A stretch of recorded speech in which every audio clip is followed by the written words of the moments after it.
Est-ce que vous aussi, vous avez toujours eu l'impression que l'été c'était une sorte de monde parallèle, une pause dans le temps?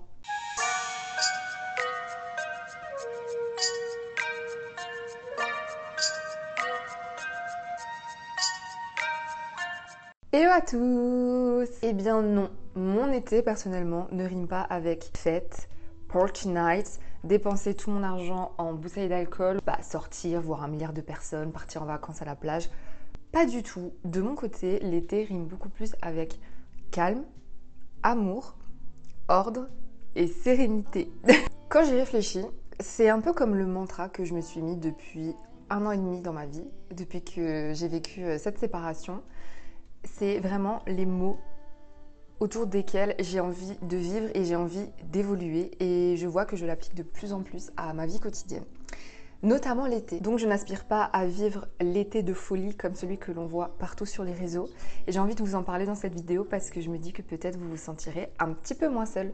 On va donc faire plusieurs catégories qui sont les catégories des adjectifs que je viens de vous citer, et j'espère que ça vous plaira. Déjà, s'il y a une chose à savoir, c'est que personnellement, je bosse tout l'été. Alors oui, c'est parce que je viens d'avoir un nouveau travail salarié en mi-temps, et quand tu viens de commencer un boulot, c'est compliqué de demander 2 semaines de vacances. Jusque-là, on est assez d'accord. Maintenant aussi, tout simplement, les finances ne suivent pas forcément, même si on choisit où on met son argent et comment on investit en fait son temps et son argent. Moi, partir en vacances, là, c'était juste impossible. Et je choisis en fait de prioriser ce qui m'est important à l'instant T. Je prends sur moi, je relativise, ce n'est pas grave. Partir en vacances tous les ans, même plusieurs fois par an, sachez que moi, en tout cas, je considère ça comme un luxe à l'heure actuelle. Par exemple, ce que je peux vous dire, c'est que j'ai bien commencé l'été parce que je suis partie au Hellfest. Et est-ce qu'on peut dire que le Hellfest, c'est vraiment synonyme de repos? Je ne pense pas, mais est-ce que c'était du temps pour moi? Ça, c'est clair et net. J'en ai vraiment profité. J'étais avec les personnes que j'aime le plus au monde. Et oui, vous allez me dire, le Hellfest, c'est un énorme budget. Mais sachez déjà qu'une grosse partie m'a été offerte pour mon anniversaire et pour Noël de ma famille. Et je pense que sans ça, je n'aurais pas pu y aller. Donc on va dire que le Hellfest était un petit peu mes vacances d'été de cette année. Et j'ai aussi dit que voilà, moi pendant l'été, j'avais envie de profiter d'une certaine manière. Et c'est pour ça que je vais vous expliquer comment je perçois les choses et comment j'aspire à être durant tout l'été en fait. Sachez que vous n'avez rien à prouver à personne, que l'été n'est pas la course à qui fera le plus de choses, qui voyagera le plus loin, qui verra le plus de monde et qui dépensera le plus d'argent. Pas du tout. Alors, pourquoi l'été est synonyme de calme dans mon esprit? Déjà, une chose est sûre, l'été, il fait chaud. Tous les étés, il fait chaud. Tous les étés, on se plaint. Moi, j'ai particulièrement chaud cette année. Je vis en Alsace. Je ne sais pas comment je vais survivre jusque-là. Je n'ai pas de clim dans ma voiture. Je n'ai pas non plus de clim dans le bureau où je travaille. À la maison, mon bureau ici est sous les combles, même si c'est quand même assez bien isolé. On souffre quand même pas mal de la chaleur lorsqu'on est dans l'appartement. Une chose est sûre, c'est que la chaleur, ça fatigue, ça plombe même le moral parfois. Donc oui, le soleil fait du bien, mais trop de soleil, c'est pas forcément très très bon pour le corps. Et du coup, je profite de cet été pour beaucoup plus me reposer. Dès que j'ai du temps, dès que j'ai du temps libre, j'essaye de dormir, d'écouter de ce que mon corps a besoin pour pouvoir être plus efficace. Parce que moi, dans le bureau salarié où je suis, je le vois que je suis beaucoup moins productive. Le fait d'avoir chaud, t'as beaucoup plus de mal à te concentrer. En tout cas, moi, je suis assez sensible à ça. Pour vous dire, dimanche dernier, je suis rentrée du travail, je finis à 14h le samedi, pardon, je finis à 14h le samedi. De 15h à 18h30, je me suis endormie sur mon canapé. Ma to-do list en PLS. Mais si je me suis endormie, c'est que mon corps en avait besoin. Donc je me repose et j'essaye de l'écouter pour ne pas être KO à la rentrée ou KO le reste du temps en fait. Pouvoir juste tenir le choc de la chaleur quoi. Pourquoi ne pas profiter de l'été pour justement recharger ses batteries, se mettre au vert, aller marcher un petit peu plus en montagne. Nous, on a la chance en Alsace d'avoir tout de suite quelques villes, quelques villages qui sont un petit peu plus en hauteur et on sent tout de suite la différence dans l'air que l'on respire. Et se mettre au vert, se mettre au calme, prendre un petit livre, profiter des temps de repos, c'est hyper important et moi, ça me permet vraiment de recharger mes batteries. Par exemple, depuis le début de l'été, je prends beaucoup plus le temps de me cultiver. Déjà, je pense que moralement, il y a des choses qui vont un petit peu mieux. Donc j'ai plus l'esprit à ça, à me cultiver, à recevoir voilà, des nouvelles choses, à apprendre des nouvelles choses, des nouvelles informations. Et je vais pas mal au cinéma. Évidemment, j'ai ma petite enveloppe plaisir, faite pour ça, pour les loisirs et les sorties. Allez voir le Comte de Monte Cristo. Allez voir le Comte de Monte Cristo. Et si jamais vous n'êtes pas abonné à ma newsletter, n'hésitez pas parce que je vous fais un bilan culturel à peu près tous les mois. Dès que c'est possible pour moi, je vous envoie un récap de tout ça et je découvre des choses très sympas. Le cinéma, en général, c'est un endroit climatisé. C'est calme, ça vous permet de vous poser le cerveau, vous faites quand même quelque chose pour vous, vous pouvez emmener des personnes que vous aimez avec vous, reparler des films plus tard. Moi, le Comte de Monte Cristo, pendant une semaine, j'en ai parlé de ce film. C'était vraiment la folie. Je lis aussi pas mal de livres parce que le fait qu'il fasse chaud, j'essaye d'être moins active et de bouger à la maison. Je range tout et j'organise tout, je vous en parle dans les catégories juste après, mais j'essaye de un peu plus poser mon corps et mon esprit. Et le fait de me poser dans le canapé avec la chaleur, et ben aussi, ça m'endort, ça me repose et je profite de ce temps pour ne pas faire grand-chose. Ne rien faire en réalité. Ça m'arrive très rarement, mais la chaleur m'oblige à ne rien faire. Je suis assez hyperactive, j'aime bien faire toujours quelque chose, mais le fait de s'autoriser à ne rien faire, comme le samedi ou le dimanche où je fais des siestes, ça fait beaucoup de bien au cerveau. Et ne rien faire, c'est synonyme de calme aussi, on va le dire. J'ai également envie de vous parler d'amour, que ce soit l'amour de vos proches, l'amour de votre compagnon, de votre chéri, l'amour des personnes que vous aimez, l'amour de votre chat, l'amour qui fait un bien fou au cœur et qui est hyper important. Je profite de cet été pour profiter de l'amour, pour me remplir d'amour et pour me remplir des miens. J'en ai besoin. Peut-être un petit peu plus depuis ces derniers temps et je profite beaucoup de ce temps. Je passe beaucoup de temps avec ma famille. Je suis très famille, donc c'est vrai que c'est des moments où je profite vraiment d'aller les soirs. J'habite pas très loin de chez ma maman ni de chez mon papa. Donc le soir, vu qu'il fait chaud et qu'il fait jour très longtemps, je reste un petit peu plus dans le jardin avec eux, je papote, je refais le monde et ça me fait trop du bien. C'est vrai que l'été, peut-être que vos amis sont un petit peu plus en vacances, alors c'est sûr que le temps est vraiment propice à faire beaucoup plus d'activités, à voir beaucoup plus de monde. Par exemple, ma petite sœur, forcément, elle est en vacances scolaires, donc elle aura plus de temps.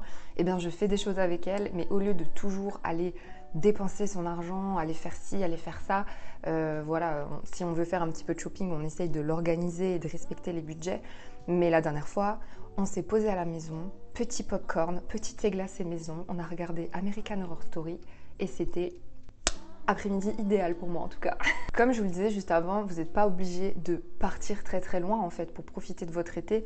Moi, comme je vous l'ai dit, j'habite en Alsace et c'est une région très très riche. Il se passe beaucoup de choses, il y a beaucoup d'activités, il y a beaucoup de paysages magnifiques à voir et des fois le fait d'être juste à côté de chez soi et d'ouvrir un petit peu ses œillères et d'ouvrir son esprit, ça nous permet de faire plein de choses dans la région et de profiter avec les personnes qu'on aime, de profiter en amoureux, de profiter même seul aussi. C'est bien de passer du temps seul. Et donc pour accueillir cet amour, j'adore aller me promener au jardin de Vesserlin. Je vous en ai parlé d'ailleurs sur Instagram et sur TikTok. Depuis que je suis toute petite, c'est un endroit dans lequel je vais. Grand jardin, plein de verdure, plein de fleurs, du calme, de l'amour. C'est tout ce que j'aime. Tout ce que j'aime. Pourquoi ne pas aussi aller voir certains musées? L'entrée n'est pas très chère et certains musées sont climatisés. Donc du coup, ça peut vous faire des petites idées de dates. Je dépose ça là. Je fais aussi parfois les dimanches matins des brocantes. Je profite parce que je me réveille assez tôt en été. Du coup, je vais me promener, je vais flâner, je vais chiner des objets que j'adore. J'ai d'ailleurs acheté un vase que je vais customiser très prochainement. Et voilà, il y a plein d'endroits. Par exemple aussi, nous avons un lieu pour faire du wakeboard. On adore aller là-bas parce que ça a été un petit peu refait. Ça fait un peu comme une plage et on y est allé un après-midi. On avait l'impression d'être en vacances et ça fait du bien en fait de ne pas être obligé de partir très loin pour se dépayser. En fait, ce que je vais vous dire par là dans cette catégorie qui est l'amour, c'est vous qui créez ces moments de vie. C'est vous. Et vous n'êtes pas obligé d'investir énormément de temps et énormément d'argent pour créer ces moments de vie. C'est un petit peu d'organisation, des petites idées créatives. Et par exemple, je peux vous dire qu'on a fait un marathon, le Seigneur des Anneaux, avec mon frère, ma belle-sœur, ma sœur. C'était incroyable. Mon frère a eu l'idée en fait de nous réserver tout un week-end. On s'est enfermé dans l'appart, on n'a rien fait d'autre que regarder des films et il avait préparé un buffet qui faisait écho à tout ce que les personnages mangeaient. Donc on mangeait en même temps que les personnages, on mangeait parfois la même chose que les personnages. On était tous ensemble et on en parle encore parce que c'était vraiment un moment hors du temps. Ça coûte pas très cher. c'était avec les personnes que j'aime. Et je trouve ça incroyable en fait. Parfois, il ne faut pas chercher très compliqué. Pareil, vous pouvez aussi très bien vous dire, voilà, si vous avez envie de revoir une amie, etc., pourquoi toujours aller au restaurant? Pourquoi toujours aller boire un verre à l'extérieur? Invitez les personnes que vous aimez chez vous. Moi, je sais que j'ai un cercle assez restreint. J'ai des connaissances. Je ne vais pas forcément inviter tout le monde chez moi. Chez moi, c'est vraiment mon cocon, ma protection.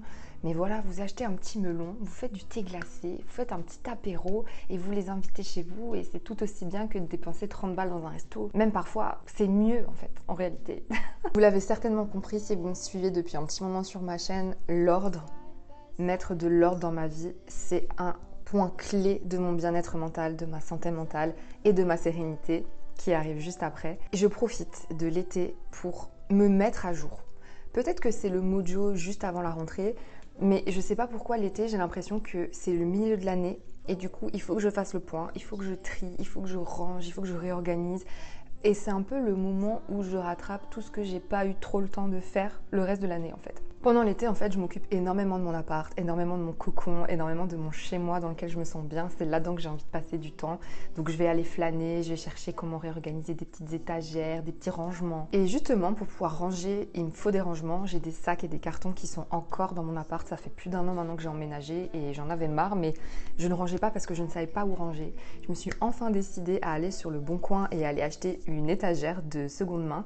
Je suis trop contente parce que je l'ai eu pour pas très cher et j'ai pu réorganiser certains objets. Bon, alors oui, c'est une activité qui fait transpirer. Je crois que ce jour-là, j'ai dû me rincer 3 fois à l'eau de la douche.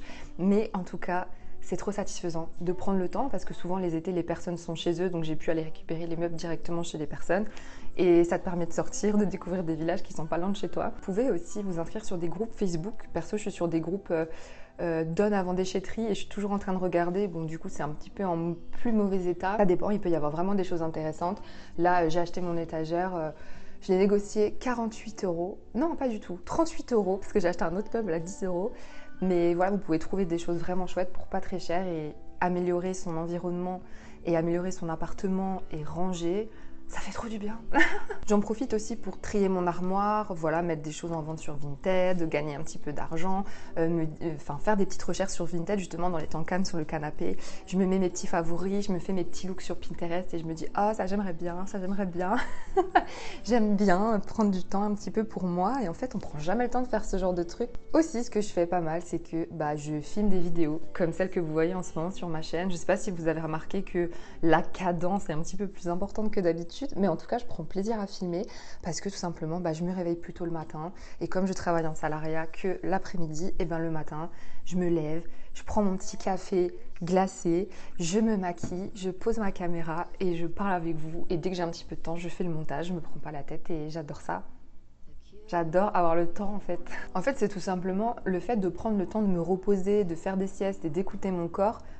Ça fait que je suis plus reposée la nuit, j'ai besoin de moins dormir et le matin je me réveille plus tôt. Donc tous ces petits aspects dont je vous parle vont ensemble et sont hyper bénéfiques entre eux en fait. On va tout de suite aborder la sérénité, mon mot préféré. Pour moi, c'est important de me sentir bien dans ma tête, bien dans mon corps, bien dans mon entourage et de me sentir sereine.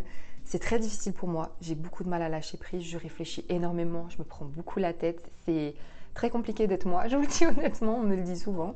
Et je pense souvent à ma maman qui me dit les 2 piliers pour se sentir bien, c'est bien manger et bien dormir. Je vous ai déjà pas mal parlé du sommeil, vous avez compris l'idée. Bien manger, c'est aussi très important. Des fois dans le quotidien, on fait des repas un petit peu rapides, on prend pas trop le temps de réfléchir à quoi, à ci, à ça. Et moi je me suis un petit peu posée, j'ai cherché des petites recettes sur TikTok, je suis allée chez Grand Frais, alors j'ai dépensé un petit peu de sous mais c'est des choses que je ne fais pas souvent.